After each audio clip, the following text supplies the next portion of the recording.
Hello, তো good morning সবাইকে। তো এটা হচ্ছে সকাল রবিবারের সকাল 6:30। তো 6:30 বাজে, মানে তার আগে আমরা 5টা বাজে ঘুম থেকে উঠে স্নান টান করে আমরা বেরিয়ে পড়েছিলাম দক্ষিণেশ্বর যাওয়ার উদ্দেশ্যে। তো আমাদের বাড়ি থেকে দক্ষিণেশ্বর মাত্র 10 থেকে 15 মিনিটের রাস্তা। তো আমরা প্রথমে বেরিয়ে গেলাম, তারপরে কিছুটা রাস্তা যাওয়ার পর মেন রোডে ওঠার পর আমরা হচ্ছে হেলমেট পরে নিলাম।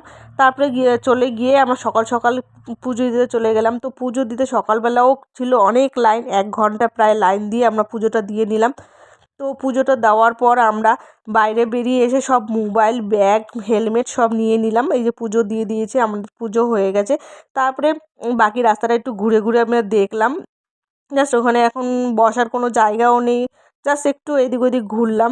ঘোরার পর আমরা যেটা পুরো গঙ্গার ঘাটে গেলাম। গঙ্গার ঘাটে গিয়ে ওখান থেকে আমি জল নেব, গঙ্গার জল। বাড়িতে গঙ্গার জল শেষ হয়ে গেছিলো, তো আমার গঙ্গার জল প্রতিদিনই লাগে। তো তার জন্য আমি গঙ্গার ঘাটে চলে গেছিলাম জল নেওয়ার জন্য, আমার হাজবেন্ডের কাছে মোবাইল টোবাইল সব দিয়ে। আর তারপরে না ব্যাগটার জন্য প্রচুরই প্রবলেম হচ্ছিলো, তারপরে ব্যাগটার জন্য আমি জলটা ভরতেই পারছিলাম না। তো তার জন্য আমি ব্যাগটা তারপরে আমার হাজবেন্ডকে দিয়ে নিলাম। তারপরে আমি জল ভরতে চলে গেলাম। তারপরে আমি দুটো দুটো নিয়ে এসলাম, একটা বোতল আর একটা এমনি ড্রাম। দুটো নিয়ে আমি জল ভরে নিলাম।